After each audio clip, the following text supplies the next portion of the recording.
இருந்தாலும் மாற்றுத்திறனாளி கவிதான்னு பேர். அந்த பொண்ணை வந்து நீ தேர்தலில் நிற்க முடியாது போ அப்படின்னு விரட்டிடுறாங்க. அது விரட்டோம்னா அந்த பொண்ணுக்கு பேச வராதா, இப்படி சொல்றது கேட்கல. ஸோ கணவரை கூப்பிட்டு அவன் சாதாரணமாக ஏதோ குலுக்கி போட்டு அந்த அந்த சிம்பிள் எடுக்கிறதுக்காக வர சொல்லியிருக்காங்க நினைச்சு போன பொண்ணு. இது நவமாள் காப்பேட்டு விழுப்புரத்துல அந்த பொண்ணு நீ ராஜிக்க முடியாது, அதனால நீ எலெக்ஷன் நிற்க முடியாது சொல்ற. அந்த பிள்ளையால் தாங்க முடியாது. நான் என்ன செஞ்சேன் ரிஜெக்ட் பண்ணிட்டேன். அவளுக்கு அப்படி ஒரு சட்டப்பிரிவு இருக்குன்னு கூட தெரியாது.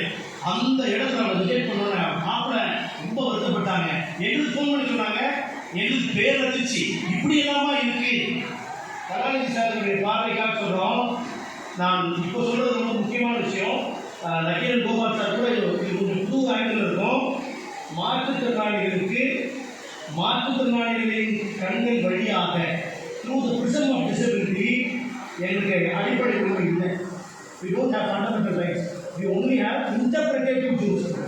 அதாவது உங்களுக்கு எல்லாரும் சமூகம் சொல்ல ஆர்டிகல் 16ல எல்லாரும் சொல்றாங்க இல்லையா, இனம் கடந்து மொழி கடந்து அவர்கள் வாழும் இடம் சார்ந்து எல்லாத்தையும் தாண்டி அனைவரும் சமம் அப்படின்னு சொல்லியிருக்கீங்க இந்தியன் கான்ஸ்டிடியூஷன். அதுல மாற்றுத்திறனாளியாக இருப்பதையும் கடந்து உனக்கு ஈக்குவல் ரைட்ஸ் இருக்குன்னு இந்தியன் கான்ஸ்டிடியூஷன் சொல்லல.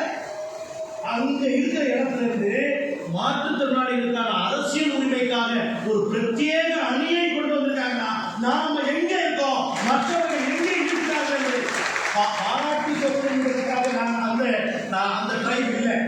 பாராட்டுனா சப்ஸ்டான்ஷியல் கண்டென்ட், அந்த கண்டென்ட் இருந்தால்தான் நம்ம சொல்ல முடியும். பாராட்டு என்பது ஐநா மாற்றுத்திறனாளிகள் உரிமை உடன்படிக்கையில 29 அவரவர் வேட்கைக்காக அவரவர் நாங்களும் ஒரு ஆளுங்க, நாங்களும் சமமான மனிதர்கள் தானே, அப்ப எங்களுக்கு அரசியல் நிற்கணும்னு ஒரு ஆசை வராதா?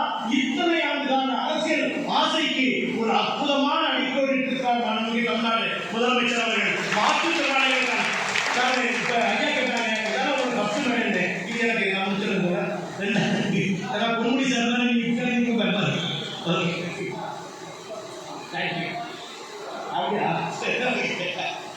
அப்ப எனக்கு ஏகப்பட்ட கால்ஸ் எங்கே இருந்தாலும் என் புதியவருடைய நம்பர் எடுத்து அதான் நாங்கள் உங்ககிட்ட வேலை பார்க்க விடுறோம். அப்போ இவ்வளவு கிட்டத்தட்ட ஒரு நாளைக்கு 300 கால்ஸ். என் வயசு சொன்னா கொஞ்சம் தயவுசெய்து ஆஃப் பண்ணி கொடுத்துரு, ஏன்னா நீ என்கிட்ட பேசுறதே இல்லை, போன் வந்துட்டே. அப்போ தமிழ்நாடு முழுக்க மாற்றுத்திறனாளிகள் கட்சியில இணைந்து அணியாக சேர்ந்து அடுத்த கட்டத்தை நோக்கி நகர வேண்டும் என்ற அந்த ஆசைக்கு அது வடிகால் போட்டுட்டாங்கன்னா எவ்வளவு பெரிய விஷயம். ஒரு இடத்துல மதிக்க மாட்டாங்கன்னு சொல்ற இடத்துல இருந்து நாங்கள் உங்களோடு இருக்கிறோம் இடத்துல நல்லதா இருந்தா இது எத்தனை ஆண்டுகால கனவு. நான் ஒரு அன்பு நண்பர்களை ஒரு விஷயத்தை நான் சொல்ல விரும்புகிறேன். அமெரிக்காவில் மிக முக்கியமான ஒரு போராளியாக யார் பார்க்கப்பட்டாங்கன்னா மார்ட்டின் லூதர் கிங் ஜூனியர். அந்த மார்ட்டின் லூதர் கிங் ஜூனியர் என்ன சொல்றாங்கன்னா, the founders of democracy gave us a promissory note of equality. Today we have come to the capital to encash it, but the words are free. There is no equality.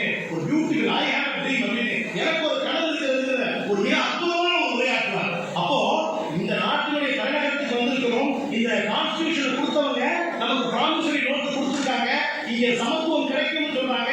ஆனா எல்லா வங்கிகளும் சமத்துவ வங்கிகள்ல சமத்துவம் இல்லைன்னு பேச ஆரம்பிக்கிறாங்க. உலகம் முழுக்க திரும்பின ஒரு விஷயம். இப்ப நான் சொல்றேன், இந்த கான்ஸ்டிடியூஷன்ல எங்களுக்கு டிசபிலிட்டி ரைட்ஸ்க்கான இடம் இல்லை, ஆனால் திராவிட முன்னேற்ற கழகம் எங்களுக்கான உரிமையை நிலைநாட்டியிருக்கிறது. அங்கேயும் இணைக்கிறதே அன்பார்ந்த நண்பர்களே. ஆனா அப்ப அது யாருடைய தப்புனா அது மாற்றுத்திறனாளிகளின் தப்பு. அப்பயே டைரக்டிவ் பிரின்சிபிள்ஸ் ஆஃப் ஸ்டேட் பாலிசில மாற்றுத்திறனாளிகளை பாதுகாப்பது ஒவ்வொரு அரசின் கடமை என்பதை பாபா சாஹேப் அம்பேத்கர் அறிவித்திருக்காங்க. அன்னைக்கு நாம எல்லாம் சங்கமாக இல்லை, அன்னைக்கு நாம பெரிய பெருந்திறனாக இல்லை, அன்றைக்கே நம்மை பற்றி யோசிச்சிருக்காங்க.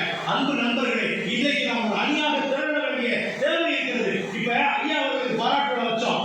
எனக்கு உதயநிதி சார் போய் பார்த்து நன்றி சொல்ல போகும்போது உதயா சார் என்ன கேட்டாரு, சரி இந்த இப்ப எப்ப இது நடைமுறைக்கு வரும் அப்படின்னு கேட்டாரு. எனக்கும் தெரியல சார், இப்பதான் அமெண்ட்மெண்ட் கூட்டிட்டு வந்திருக்கு, இது எப்போ வரும் எனக்கும் தெரியல. ஒரு 2026 நம்ம வந்ததுக்கு அப்புறம் வரும். உண்மையிலேயே நம்ம ஸ்டோரியில நமக்கே ட்விஸ்ட் வச்சார் முதலமைச்சர். அன்னைக்கு பாராட்டுனால 1 ஜூலையே இதுக்கான அப்ளிகேஷன் கொடுப்போம் சொன்னாங்க. அதுதான் கண்ணுக்கு முன்னாடி கனவு நிறைவாகி இருக்கிறது.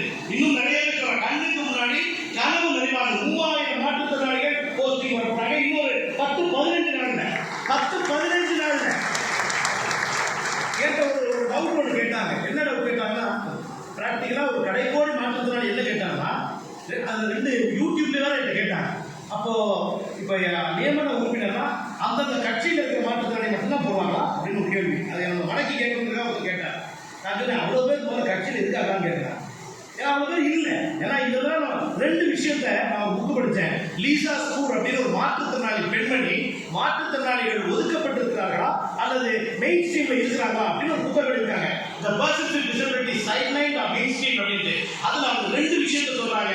Political efficacy, internal political efficacy, external political efficacy. அதாவது என்ன சொல்றாங்கன்னா நாம போனா நம்மளை சேர்த்துக்குவாங்களா அப்படின்ற ஒரு மனத்தடை மாற்றுத்திறனாளிகளுக்கு. 2வது மனத்தடையா அவங்க என்ன சொல்றாங்கன்னா மாற்றுத்திறனாளிகளுக்கு ஒவ்வொரு கட்சியும் ரெஸ்பான்சிவா இருக்குமாங்கிற அது 2மாக பிரிக்கிறார்கள். இங்க திராவிட முன்னேற்ற கழகம் என்ன பண்ணிருக்காங்க, செய்தி மொழிபெயர்ப்புக்கான விஷயம் கொண்டு வந்திருக்காங்க. தொடர்ச்சியாக மாற்றுத்திறனாளிகள் களமாடுவதற்கான வாய்ப்பை தந்திருக்கிறார்கள்.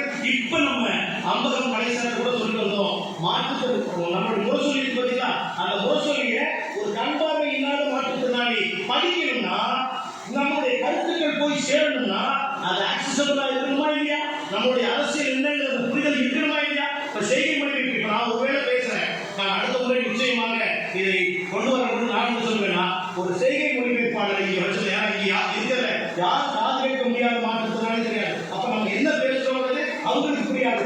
அந்த மாற்றுத்திறனாளியை கொடுவதற்காக சில வேலைகளை திராவிட முன்னேற்ற கழகம் தொடங்கி இருக்கிறது என்பதுதான் ஒரு அற்புதமான விஷயம்.